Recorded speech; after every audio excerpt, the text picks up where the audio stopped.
Ethan Caldwell built skyscrapers, but buried something deeper, the love he left behind. At 38, this sharp-suited Chicago CEO thought he had it all, until a Saturday stroll through the park changed everything.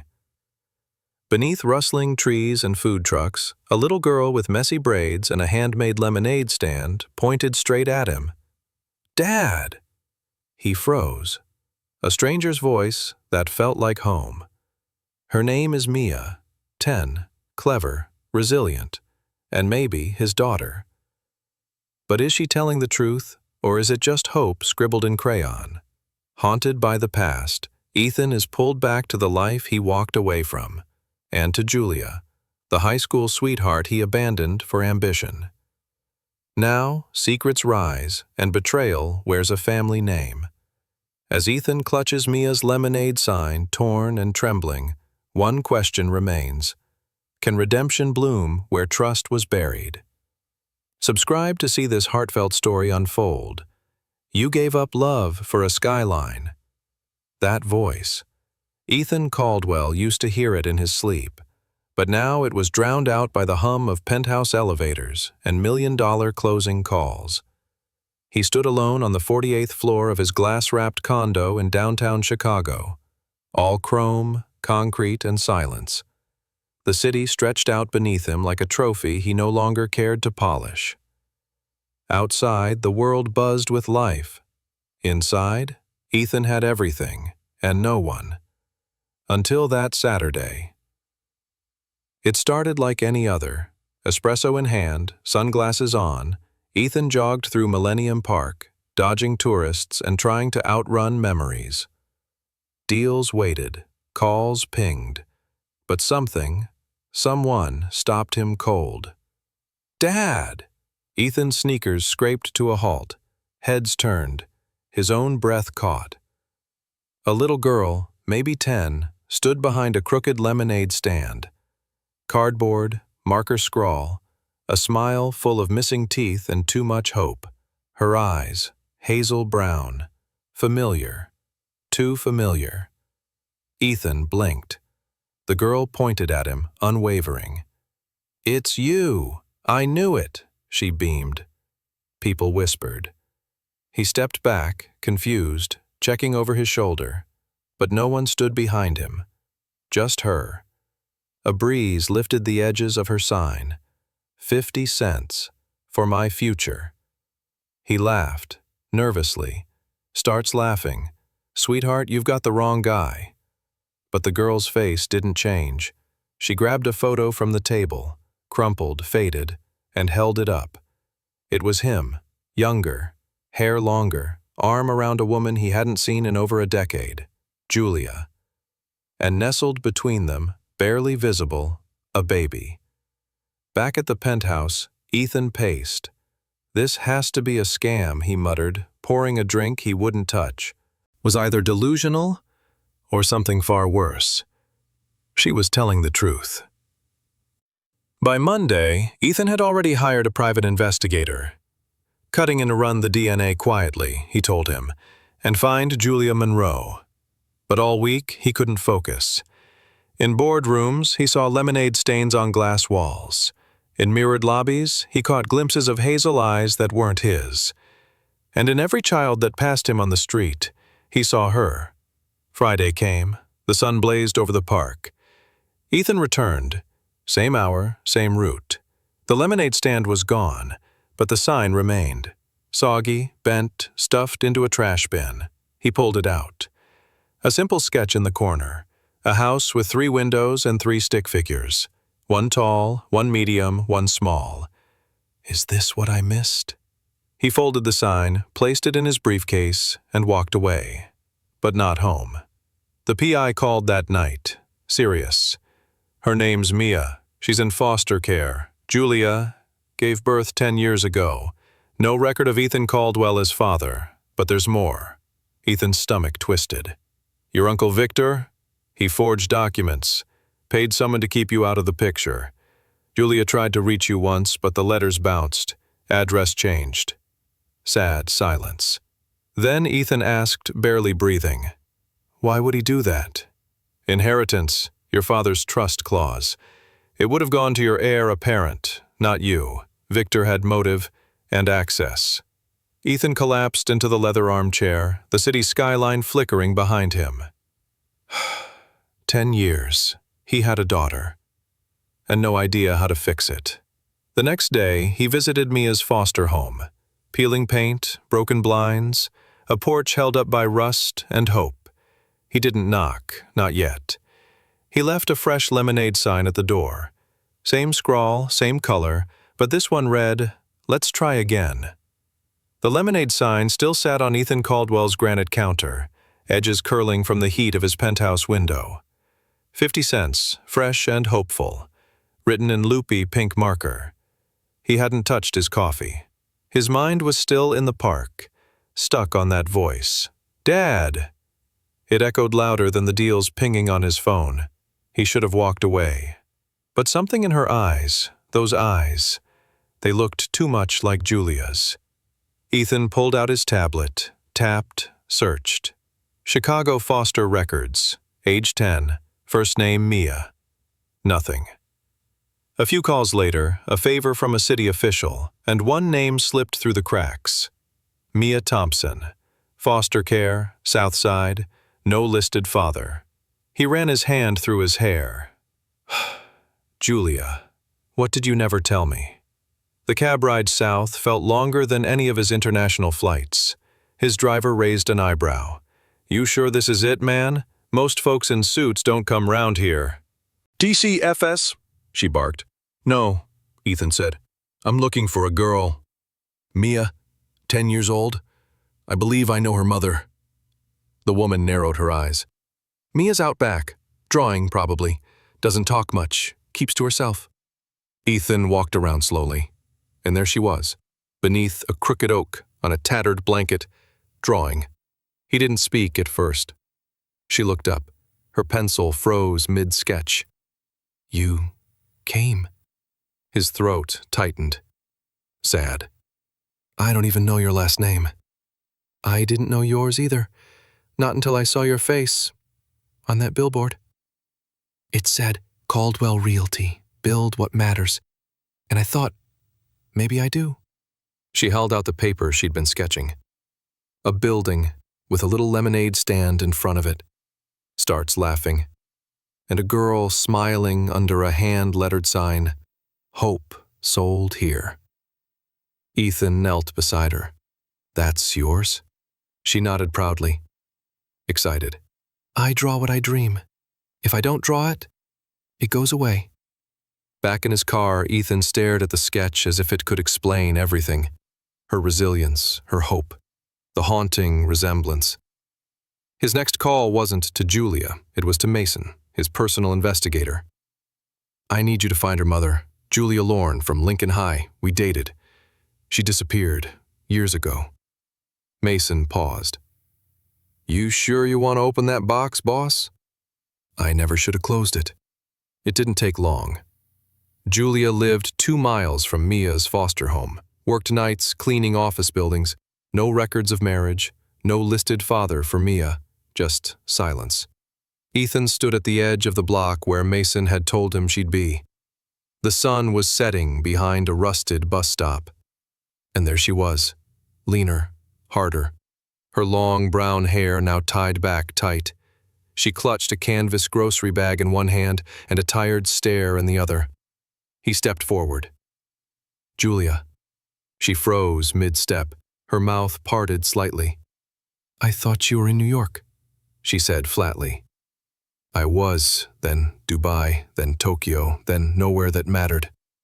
Her eyes welled, but her voice stayed steel. "You don't get to waltz back here because a kid said something cute in a park. I just want to talk." Sad. Whispers.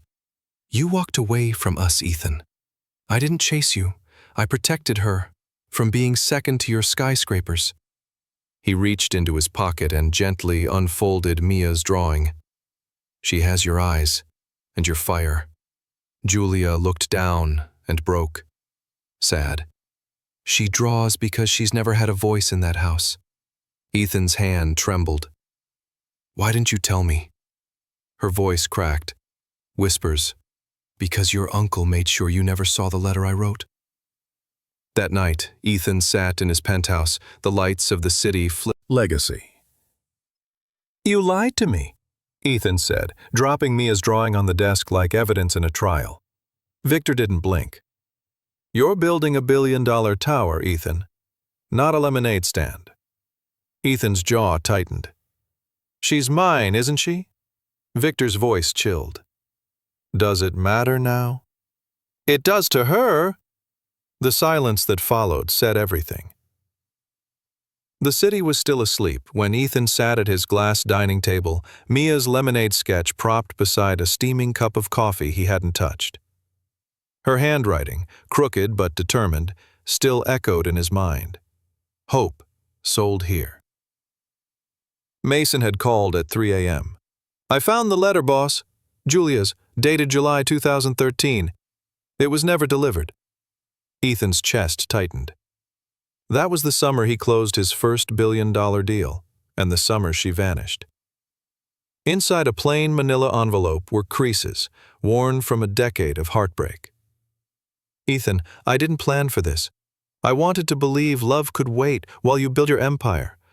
But I couldn't raise her in the shadows of your ambition. Her name is Mia, and she has your smile. If one day you stop building towers and look down at the people you left behind, you'll find us. He didn't realize he was crying until a tear smudged her signature. He pressed the letter to his chest, like it could turn back time. Then he grabbed his keys. Julia was sweeping the sidewalk outside a supply store when his car pulled up. Her back was turned, but she didn't flinch when he spoke. I got the letter. She turned slowly. Took you long enough? I never saw it, Julia. Victor buried it. Her expression didn't change. And now you want to fix 10 years in 10 minutes? No, Ethan said softly. I just want to be her father. They sat in silence on a nearby bench. A breeze rustled through discarded flyers and empty wrappers. Julia stared ahead. She asks questions at night, about her nose, her laugh, her dreams. I always told her she was made of love and paper and hope. I should have been there. You weren't, she replied, blunt but not bitter. And I won't let you hurt her by showing up halfway. I'm not here for halfway, Ethan said. I'm here for the whole thing.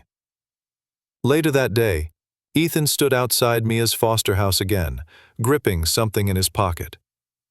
The front yard was quiet, but laughter echoed from the backyard. He walked slowly. Mia sat cross-legged in the grass, building a tower from soda cans and cardboard. When she saw him, her eyes lit up, then narrowed. You came back? He knelt beside her. I did, and I brought you something. From his pocket, he pulled out a tiny silver charm, a lemon. Her jeans. Want to see what I built? He followed her to a crooked table lined with cups, straws, and a new sign in marker. Family lemonade. Pay what you can. He smiled, starts laughing. That's not great business strategy. She grinned. It's not about money. It's about giving people something sweet, even when life's sour. That night, Julia called him. I heard about the charm, she said, and the sign. She hasn't smiled like that in months. I don't want to push you, Ethan replied, but I'm not walking away. Julia was quiet for a long moment, then barely above a whisper, She's starting to believe you. Ethan's chest swelled. I'd like to visit her more, pick her up from school, help with homework, be present. Then be ready, Julia said, because she's 10, and she doesn't do halfway either. But halfway wasn't the biggest danger anymore. That came the next morning. A letter slid under Julia's apartment door. Official. Custody hearing. Signed by a lawyer hired by Victor Caldwell. Ethan's hands trembled as he read the name. Victor had filed for guardianship. Claimed Ethan was unfit due to emotional instability and lack of legal acknowledgement. claimed Julia was negligent, raising a child in unsafe, unsupervised foster care. Shouts, "He's trying to take her!" Julia looked gutted. "He never wanted you to have a family. He just wanted control." Ethan slammed his fist against the wall. "I'm done letting him win." The wind sliced off Lake Michigan as Ethan stepped into his penthouse. Floor-to-ceiling windows, curated art, marble floors that echoed with silence. He didn't turn on the lights. Instead, he stared at the lemonade charm now dangling from his keychain. "She's starting to believe you." Julia's voice lingered in his head, right next to Victor's signature on the custody petition. He grabbed his phone and called Mason, the private investigator. "You were right. Victor's behind the hearing. I want everything. Bank transfers, phone records, emails." "You're not going to like what I found," Mason said, his voice grim. "Check your inbox now." The documents came fast. Ethan scrolled. Bank statement, wire transfer, a decade-old payment. From Caldwell Trust to Julia Hayes. Memo, confidential, postnatal settlement. Ethan froze. "What the hell is this?" Mason answered quietly. "Your uncle paid her off." Hours later, Ethan stood in front of Julia's apartment, fury and heartbreak battling in his chest. She answered, holding a damp towel, Mia's bath time. Her eyes narrowed. "You didn't call." "I didn't need to," Ethan said, voice tight. "I needed to look you in the eye." Julia stepped outside, closing the door gently behind her. Ethan held up the paper. "You took money to hide my daughter?" "No," she snapped. "Family offered a way out. Just disappear." "So I did." "Why didn't you fight back?" "Because I was exhausted, Ethan. And I knew, if you wanted to find us, you would have." The silence cut deep. Then Ethan reached into his coat pocket and held out the letter. "You were right. I should have looked sooner.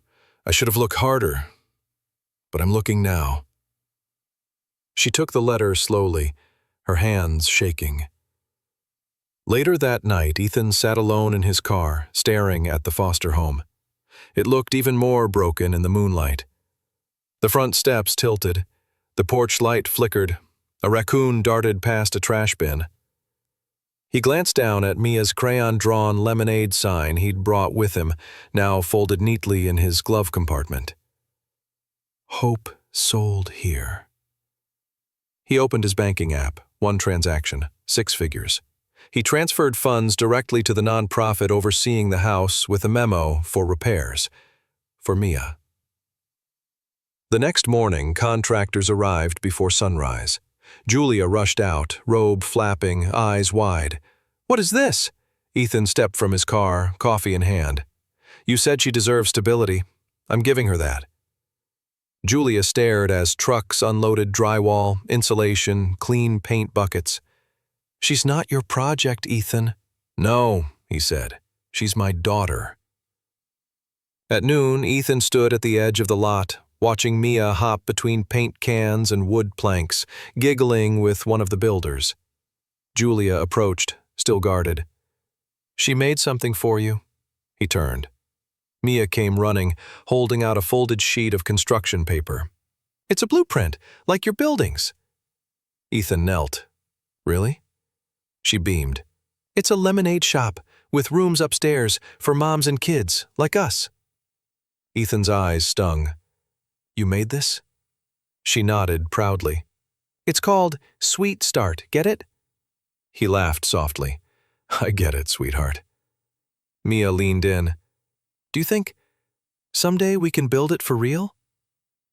Ethan looked at Julia, who stood quietly, arms folded but not pushing him away. Then he looked back at Mia. "I think we already started." But the moment of peace shattered 2 days later. A knock at Ethan's office door. Victor, wearing a crisp suit, smirking. "You've made quite a mess," he said, stepping inside uninvited. "Funding low-income shelters?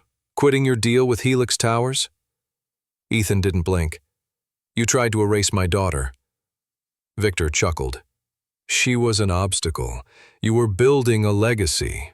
I protected that. You forged my name. Victor stepped closer. You'll regret pushing me. I know every skeleton in this family's closet, including yours. Ethan stood, voice calm but unyielding. If you come near Mia again, I will bury you in court, Victor. Cups and handwritten sign. Lemonade for Hope, 50 cents. Ethan smiled, watching her squint at the crooked E she'd drawn in Hope, then quickly scribble over it with a fresh pink marker. He clutched the crumpled blueprint she'd made, Sweet Start. That tiny drawing lived in his jacket now, right over his heart. Still, she hadn't called him Dad again. Not once. Mia spotted him and waved. You gonna stand there forever? He chuckled, starts laughing, was just admiring the architecture. She rolled her eyes but grinned. You sound like one of those museum guys. He stepped closer, hands in pockets. Thought maybe I could help today. Mia glanced at her stack of cups, then at a cracked one she'd taped together. You got tape? Ethan pulled a roll from his jacket. Always be prepared. She smirked. Boy Scout? No, CEO. Same thing, she teased. He knelt beside her, fixing the cup together slowly. The silence between them stretched. Not awkward, just full. Then, why didn't you come before? Ethan froze. His hands stopped moving. I mean, Mia added, if you're really my dad, where were you? I didn't know about you. But you knew Mom, right? Ethan looked into her eyes, brown like Julia's, stubborn like his own. I made a mistake, he said softly, a big one. Mia studied him, then nodded slowly. I don't need stuff, she said. I just need someone who won't leave. Ethan's throat tightened. I'm not going anywhere. Back at the Foster house, Julia watched them from the front steps. When Mia skipped inside, she approached Ethan. You look like you aged 10 years. He gave her a weary smile. You think she'll forgive me? Julia crossed her arms. She's 10. She forgives everything until you don't show up. He nodded. And you? He asked. Forgive me? Julia hesitated, then looked toward the window where Mia was drawing something on the fogged glass. I'm not ready for that, she whispered. That's fair. But I'm watching, and so is she. That night in his penthouse, Ethan couldn't sleep. He opened a locked drawer in his desk. Inside, his high school class ring, a photo of him and Julia at prom, and a small, cracked ceramic cup with Lemonade Queen painted on it. He hadn't thought about it in years. He stole it from Julia's stand the summer before college, a joke, a memory, a promise he never kept. Now it looked just like Mia's broken lemonade cup. He set it on the windowsill, beside Mia's drawing. Second chances aren't earned with money. The next day, Ethan stood in front of the CPS office, nerves thrumming under his skin. Inside, a caseworker sat across the table. So, Mr. Caldwell, deserves more than I had. The worker studied him, then smiled faintly. It's a start. But outside, as Ethan stepped to his car, a sleek black sedan pulled up. Victor. He rolled down the window. Busy morning, Ethan? Ethan didn't answer. Victor smirked. You always had that hero complex, thinking love fixes legacy. You paid to erase her, Ethan growled. I won't let you do it again. Victor leaned closer. You're not her legal guardian. Not yet. And if I were you, I'd stay away from courtrooms. Ethan clenched his jaw. Try me. Victor tossed something onto the pavement, a sealed envelope. Just a preview, he said. Let's see how long your little redemption act lasts. Back home, Ethan opened the envelope. Inside, a forged paternity test stating Ethan was not Mia's father. His stomach dropped. What the hell is this? But on the bottom corner, scrawled in faint ink, was Victor's handwriting. Your move, boy. The envelope sat on Ethan's marble counter, torn and wrinkled, just like his nerves. Forged, malicious, Victor's work. He knew it. But it still stung. The thought that the truth about Mia, his daughter, could be twisted so easily. He picked up his phone. Julia hadn't answered his last 2 calls. Fine, he muttered, grabbing his coat. He needed answers. Not from Victor, from the one person who could have stopped this years ago. Julia's apartment was a 3-story walk-up on the south side, narrow hallways, flickering lights, and a door with peeling blue paint. He knocked. Once. Twice. When she opened it, her eyes narrowed. "You're not supposed to be here." "I know," he said gently, "but I need to talk. About the past." She hesitated, then stepped aside. Inside, the living room was small but neat. Books lined the shelves. A sketch pad lay open on the coffee table, Mia's name scrawled in bubble letters, surrounded by sunflowers. He smiled faintly. "She likes to draw." Julia crossed her arms. "What do you want, Ethan?" He pulled out the fake paternity document, sliding it across the table. "Victor's handwriting. He's still trying to erase me." Her face paled. "I believe Mia's mine," Ethan added, "but I also need to know why you never told me." Julia sat down, silent. Then, "Because I didn't think you'd want her." She stood, pacing now. Her voice shook, equal parts anger and regret. "You left, Ethan. You left me. For boardrooms, for penthouses, for money. You said love wouldn't get you to the top." "That was a lifetime ago." "Exactly. And when I found out I was pregnant, I pictured you laughing, or worse, offering hush money." Ethan was holding a paper crown, prom dreamer. Starts laughing. "I forgot about this." Julia looked away. "I didn't. Because that Ethan had dreams that didn't come with dollar signs." He clutched the strip gently. "He's still in here. He just forgot who he was chasing." The room softened. For a moment, they just sat there. No yelling, no tension, only memory. Ethan looked up. "Mia deserves the truth, all of it." Julia nodded slowly. "She's smart. She already senses more than we say." "Then let me be the one to tell her." She met his eyes, wary. "You sure?" "I've never been more sure." That evening, at the park, Mia spotted Ethan from her lemonade stand. She waved him over. "Did you bring more tape?" she teased. He smiled, holding up a roll. "Heavy duty this time." She laughed, but something in her expression turned serious. "You okay?" she asked. "You look like someone stole your favorite snack." He knelt beside her. "I talked to your mom." Mia froze. Ethan continued softly. "She told me why she didn't tell me about you." Mia bit her lip. "So, are you mad?" He shook his head.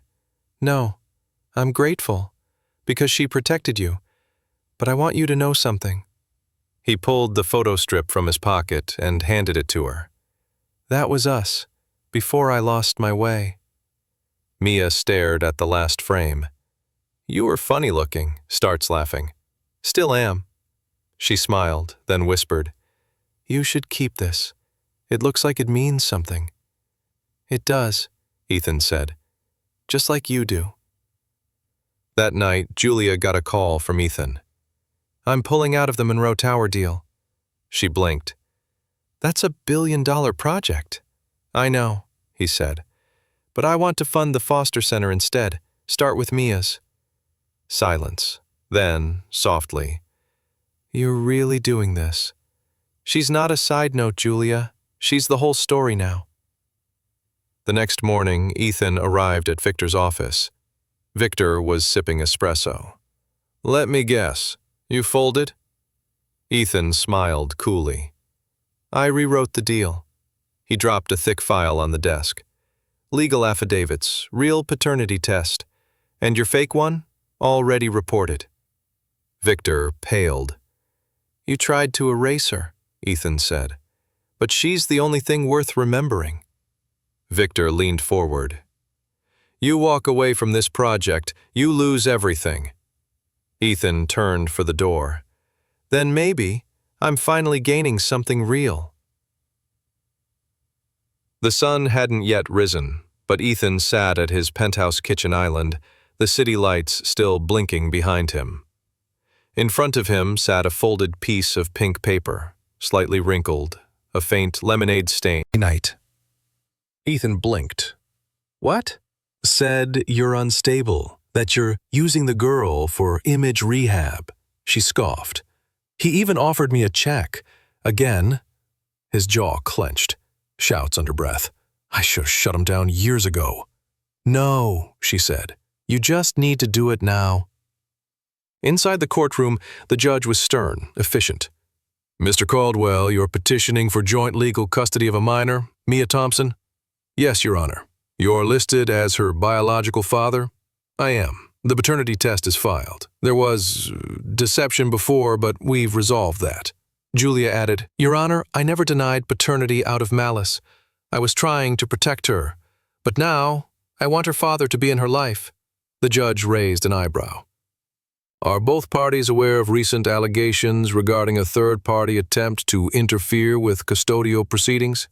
Ethan and Julia exchanged a look. Ethan spoke up, firm.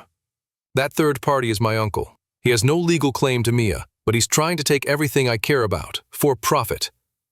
The judge nodded slowly. Understood. This will require review.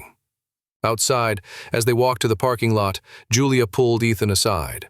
She's been asking about your mom. Ethan stiffened. Ellen? Yeah. Mia wants to know why she's never met her grandmother. He rubbed the back of his neck. Because she's complicated. Julia raised a brow. She hated you, Ethan admitted. Thought you were holding me back. When I chose my career, she rewarded me for it. Bought my first building outright. But it came with a condition, cut all ties to you. Julia blinked, stunned. And now she's funding Victor. I know it. Julia nodded. Then it's time she meets her granddaughter. Later that night, Ethan sat beside Mia on a rooftop garden outside his building, a quiet corner he rarely visited. She was drawing on the stone tiles with sidewalk chalk, blue skies, stick figures, a huge sun with a face. Is that me? He asked, pointing to the tallest figure. She nodded, starts laughing. And I gave you hair. He chuckled. Thanks. What about the tiny one in the corner? That's Grandma, she whispered. I've never met her, but maybe if I draw her, she'll want to see us. He swallowed hard. She should have wanted to already. Mia looked up at him, serious. You're not going to leave, right? Ethan pulled out the pink note she'd written. Softly. You made a promise first. The next day, Ethan drove to the gated mansion where Ellen Caldwell lived. She greeted him in a gray robe, pearls still clasped tight around her neck. Her eyes were as cold as ever. Well, look who crawled back, she said. I'm not here for you, he replied. I'm here because you paid to keep me from my daughter. Ellen didn't flinch. And I'd do it again. That girl, she's a distraction, like her mother. Touching. You think you're a hero now? No, just a father. One you paid to erase. He dropped a folder on the marble counter. Bank statements, paternity bribes, recorded calls. She scanned them quickly, growing pale. You're done, Mother, Ethan whispered. Stay away from Mia, stay away from Julia, and don't ever try to buy silence again. That evening, Julia opened her door to find Ethan standing outside, holding a box of Mia's drawings. She left these at the penthouse, he said. Thought she might want them. Julia looked inside. Dozens of stick figures, lemons, sunflowers. One caught her eye, a sketch of all three of them, standing hand in hand under a lemonade sign. She believes in us, Julia murmured. She believes in hope, Ethan replied. That's all I want to protect. The morning light spilled across Ethan's penthouse floor. But the couch where Mia had curled up last night was empty. At first he smiled, thinking she'd wandered into the kitchen, but the silence felt too still. He found a note taped to the fridge in purple crayon. "I have a mission. Don't worry. Love, Mia." Attached was a paper napkin, a map, hand-drawn, little stick figures, crossed streets, a doodle of a lemon with arrows pointing toward the park. Mia. 10 minutes later, Ethan's car screeched to a stop in front of Grant Park. The lemonade stand was there, but empty. He knelt beside it. Crayon hearts lined the wood, drawn over weathered paint. Tucked under the jar was something small, a charm shaped like a lemon. He held it tight. This was from the day we met. He turned, panicked. That's when a low voice behind him muttered, "Looking for someone, Ethan." Victor. Victor stepped from a shaded bench, sunglasses on, smile smug. "I warned you. I told you Julia and that kid were just anchors. And yet here you are, chasing paper hearts." Ethan walked toward him. "Where is she?" Victor tilted his head. "The better question is, where's your judgment? You think courts won't notice you dragging a kid around with no legal custody? You think investors haven't noticed you've dropped the Continental deal?" Ethan's chest tightened. "You didn't?" "Oh, I did. And I'll do worse. You're spiraling, Ethan. All over a girl who might not even be yours." "She is mine." A silence hung. Victor stepped closer. "Then prove it without her." Back at Julia's apartment, Ethan knocked hard. She opened the door, eyes puffy, breath uneven. "She's not with you?" "No," he said, voice shaking. "But I think I know where she's going." He handed her the map. Julia scanned it. "That's the old lot, where we used to walk at night." Ethan nodded. "Where we dreamed of putting that community center." They looked at each other. The same thought hit them at once. "Let's go." Julia. Dad? Julia rushed in right after, arms open. "I wasn't running away," Mia cried. "I was making a plan. This is where we plant stuff. We fix it, so no kid ever has to live where I did." Tears welled in Julia's eyes. "Baby." Ethan dropped to one knee. "You scared me." Mia reached into her hoodie pocket and pulled out a folded flyer, her sketch of the garden. Lemons, sunflowers, benches. "It's called Lemon Hope," she whispered, "like my sign." Ethan took the drawing, holding it like treasure. "We'll build it. Together." That night, Ethan sat in his office looking over contracts for the Continental project. He picked up a pen, then stared at a sticky note on his monitor. "Dinner at 6, lemon pasta night." He smiled. Then did something he hadn't done in 15 years. He walked into the boardroom. Victor was mid-call with investors. "We're pushing ahead with Continental Tower. My nephew is on board." Cutting in, "No, I'm not." The room stilled. Ethan stepped to the front, firm. "I'm pulling out of the Continental deal, effective immediately." Victor blinked. "You what?" "I'm prioritizing something else. A little girl with more heart than half this boardroom combined." Gasps. Whispers. Victor fumed. Shouts. "You're throwing away legacy. I'm starting a new one." He turned and walked out, lemon charm bouncing from his keychain. Later, Julia opened the front door and found Ethan there again, holding blueprints. "This is the garden, Phase 1. Community planting, Phase 2. Shelter pods." Mia popped out behind Julia, excited. "Can we put a lemon mural on the wall?" Ethan laughed. "You're in charge of art direction." Julia smiled slowly. "You're really doing this?" Ethan looked at her, softly. "I should have done it years ago." She nodded, eyes glassy. "Better now than never." Mia grinned, wrapping her arms around them both. The foster homes smelled like old bleach and forgotten memories. Ethan stood in the narrow hallway, ducking under low ceilings, listening to the creak of floorboards above. Kids whispered behind doors. A fluorescent light flickered overhead. The director, Mrs. Lanning, led him down the hall. "We haven't had a donation like this in years." He nodded quietly, scanning the walls. Faded crayon murals, chipped paint, and photos of kids long gone. She paused beside Mia's old room. She kept this ribbon on her bedpost, she said, holding up a yellow cloth strip, scribbled in marker, home. Sad. Whispers. She made that? Mrs. Lanning nodded. She said she'd know she had a real family when someone earned it. Ethan took the ribbon gently, softly. That I better earn it. Later that day, back at his penthouse, Ethan stood in his office with the ribbon in one hand and a pen in the other. The deal with the Dubai Tower sat on his desk. Water with one eye still skeptical. Ethan leaned in. What's so funny? Mia grinned. I told Miss Lanning you were going to build a new foster home with a garden and chickens and a slide. Julia raised an eyebrow. That's ambitious, I've been ambitious my whole life. Ethan said.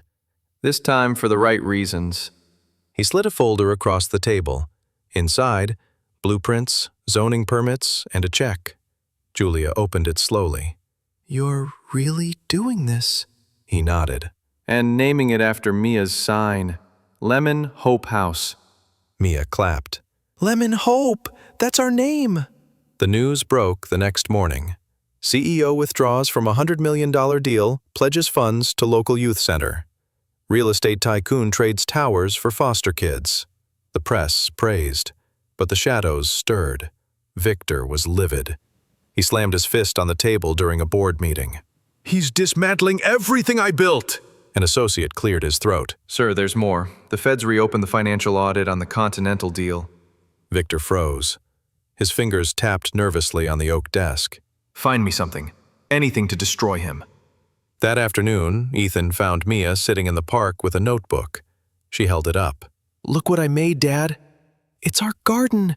There's a swing, a treehouse, and this little sign that says, Hope lives here. He sat beside her on the bench, emotion welling. You made all this? She nodded proudly. For the other kids, so they know they matter. He wrapped an arm around her, pulling her close. Then his phone buzzed. Unknown number. One message. Custody challenge pending. Child's birth record under investigation. Legal team. His smile faded. Mia looked up. What's wrong? He slipped the phone away. Nothing we can't handle. Julia answered the door that evening, holding a court summons in one hand. She didn't need to speak. Ethan already knew. She handed it to him. Victor's lawyers claim you're not Mia's biological father. They're petitioning for a DNA test and full review of custody. He exhaled hard, rubbing his forehead. I hired a private investigator. I'll prove she's mine. Julia's voice cracked. You should have never had to. He looked at her. Why didn't you tell me about her? Tears formed.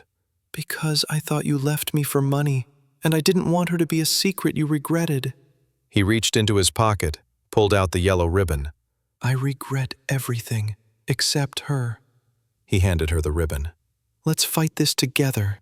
The next morning, Mia slipped the ribbon around Ethan's wrist. Now you're part of my home, too. He kissed her forehead. Always. The wind rustled through Grant Park as sunlight filtered through the trees. Laughter spilled from a nearby carousel, but Ethan barely noticed. His focus was on Mia, running ahead in pink sneakers, her braids bouncing with each step. Julia sat on the edge. Victor's legal team was pushing hard for the DNA test. Ethan sat beside her, holding 2 lemonades from Mia's stand. She added mint today. Julia took hers without looking at him. You always did show up with just enough charm to make people forget the wreckage. He didn't argue. Mia came trotting back, a strip of black and white photos in her hand. We did the booth, look! The first frame, Mia grinning wide. Second, Ethan pretending to wear a mustache. Third, Mia kissing his cheek. Fourth, both of them laughing so hard it blurred. She beamed. We look like a real family, right? Julia looked down at the photos, then at Ethan. Sad. You should have looked like this 10 years ago. Ethan reached into his wallet and tucked the photo strip inside. I want to earn every frame from now on. Back at the penthouse that evening, Ethan studied court strategy with his attorney. They'll paint you as unstable, she warned. You just left $1 million project. You're not married, and the girls never lived with you. He nodded. What if we flip it? Excuse me? He pointed at the photo strip now pinned to the fridge. Show them this. Show them what she gave me. The attorney raised an eyebrow. A photo? No. Hope. The morning of the hearing, Ethan knelt beside Mia as she tied her sneakers. He fastened a tiny locket around her neck. Inside, a folded piece of her lemonade sign. For courage. Mia blinked up at him. I don't want to go back to the group home, Dad. He squeezed her hand. You won't. I promise. At the courthouse, the room was cold, almost sterile. Victor stood in a navy suit, flanked by a smug legal team. He didn't even look at Ethan, only at the judge.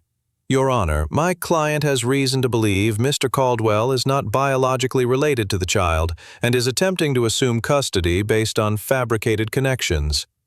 The judge turned to Ethan. Do you contest the request for DNA confirmation? Ethan stood slowly. No, Your Honor. Julia gasped. But I ask the court to consider that biology is not what makes a father.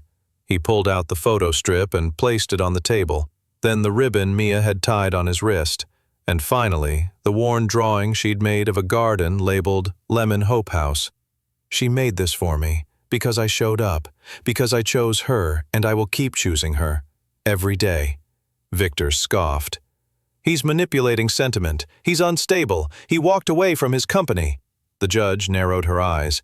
Mr. Caldwell, is that true? Ethan nodded. Yes, because no skyscraper I've ever built ever called me Dad with tears in her eyes. That night, Julia stood outside the penthouse balcony, arms folded tight as the wind tousled her hair. Ethan joined her, holding 2 mugs of cocoa. She took hers silently. You don't have to forgive me, he said, but I want Mia to grow up knowing. She hesitated, then pulled something from her bag, a faded ultrasound photo. I was going to mail this once. Then I saw your face in a magazine beside a Manhattan tower, and I shredded the envelope. Ethan stared at it, his breath caught. She was mine, even then. Julia nodded. Inside, Mia had fallen asleep on the couch, holding a crayon drawing. Ethan, Julia, and herself in front of a yellow house with a lemon tree in the yard. He tucked a blanket over her and whispered, I'll build it, kiddo, just like you imagined. The courthouse was quieter than usual. It should have been a simple continuation. Ethan's custody case for Mia was finally gaining traction, and Julia's hesitation had softened to something almost warm. But then, the envelope arrived. Unmarked, sealed tight, hand-delivered by a nervous clerk who whispered, urgent, from a hospital staff member.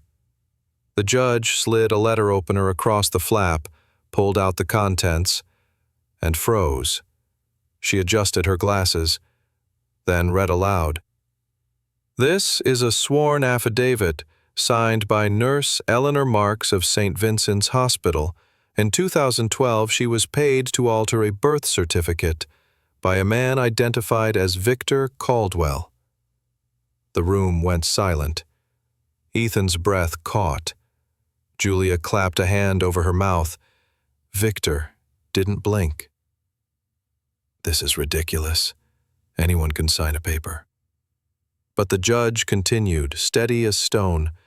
It also includes a scanned cashier's check.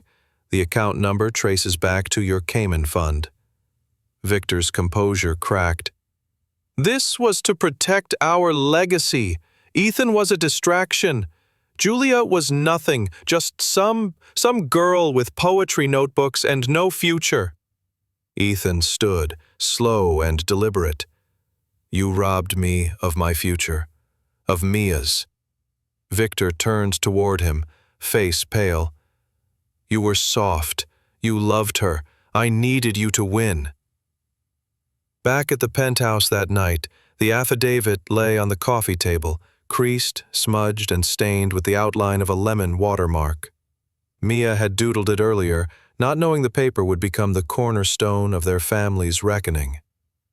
So Uncle Victor paid someone to erase me, Ethan said, pouring tea for Julia. She didn't look up. He erased us both. Mia peeked in from the hallway, hugging her stuffed fox. What's going to happen to him? Ethan crouched down beside her. That's for the court to decide. But what about you and Mommy? Are we gonna stay together now? He glanced at Julia. There was no immediate answer, just silence thick with memory and maybe something mending. The next morning, Victor's empire unraveled in the business. A small garden. Excited. Look what I made, Dad. Ethan's eyes watered, starts laughing softly. This garden doesn't even have a house. Mia shrugged. I figured we could build the house later. Julia watched them from the front step, her expression unreadable. Later, as they loaded the last box, she pulled Ethan aside. I didn't hide Mia to punish you. I hid her because I didn't think you'd ever slow down long enough to see her. Ethan nodded. You were right. He reached into his pocket and handed her the folded affidavit. I want you to keep this, not as proof, but so you never doubt again that I choose Mia. Not because I'm forced, because I'm finally ready. Julia traced the lemon watermark with her thumb. Sad, softly. She put that there, didn't she? He smiled. Of course. At the next hearing, with Victor publicly disgraced and no longer involved, the judge gave full parental recognition to Ethan. He and Julia would co-parent. Mia would live with Ethan 3 days a week, Julia 4. And on Sundays, they'd all spend time together. No pressure, just possibility. That Sunday, they returned to Grant Park. The lemonade stand had been cleaned up, but in its place, Mia set down a jar of lemon seeds. Excited. Let's plant something real now. Ethan knelt beside her, guiding her hand into the dirt. Julia joined them, silently dropping in the last seed. Mia looked up. Do lemon trees take a long time? Ethan laughed gently. The good ones do. Sad. Whispers. But they're worth it. The lot on 35th and Ashland had been abandoned for years. Weeds climbed its chain-link fence. The cracked concrete was a patchwork of shadows and broken glass. But Ethan saw something else, not vacancy, potential. He stood there on a chilly spring morning, Mia's hand in his, Julia just behind them. I bought this property a decade ago, Ethan said, eyes scanning the skyline beyond. I was going to flip it, make condos. Julia folded her arms. And now? He smiled. Now, it's going to grow something better. 2 weeks later, the transformation began. Mia arrived first, bouncing out of Julia's car, toolbox in hand. Excited. I brought lemon seeds. Ethan crouched beside her. Still your favorite? Starts laughing. Only if we don't forget the sign. Julia followed, holding a small wooden plank. On it, Mia's handwriting, painted in yellow. Lemonade and love, grown here. Neighbors came, curious at first, then volunteers, then children. Then a local nonprofit offered free compost and wood planks for raised beds. Mia handed out lemonade to everyone, the real kind this time, tart and sweet. Sad. Saturday, while planting marigolds, Julia looked at Ethan. You've changed. He wiped his brow, glanced at Mia playing in the dirt. I had help. She hesitated. It doesn't fix everything. No, he said, but it's a start.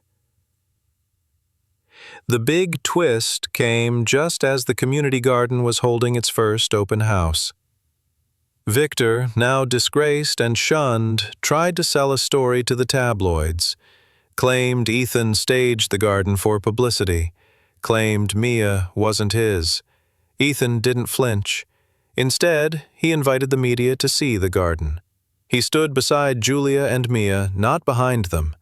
He held up the original birth certificate and the affidavit exposing Victor. I won't let bitterness define our story, he told reporters. This garden isn't a cover, it's a correction. That night, after the cameras left and lanterns glowed soft over the rows of green, Mia crawled onto the garden bench between her parents. She opened her sketchbook. Excited, I drew the next part. The page showed the garden, but bigger. It had a picnic table, a lemonade stand, a dog, and 3 stick figures, this time holding hands. Ethan blinked hard. Julia looked away. Mia grinned. Can we make this real too? Ethan wrapped an arm around her. We already are. Weeks later, as the first lemon sapling stretched toward the sun, Mia placed a tiny wooden marker next to it. It read, "Start here." She turned to Ethan. Does this mean we're really a family now? Sad, whispers, we've always been one. I just took too long to see it. Julia didn't speak, but she reached down, took Ethan's hand in hers, just for a moment.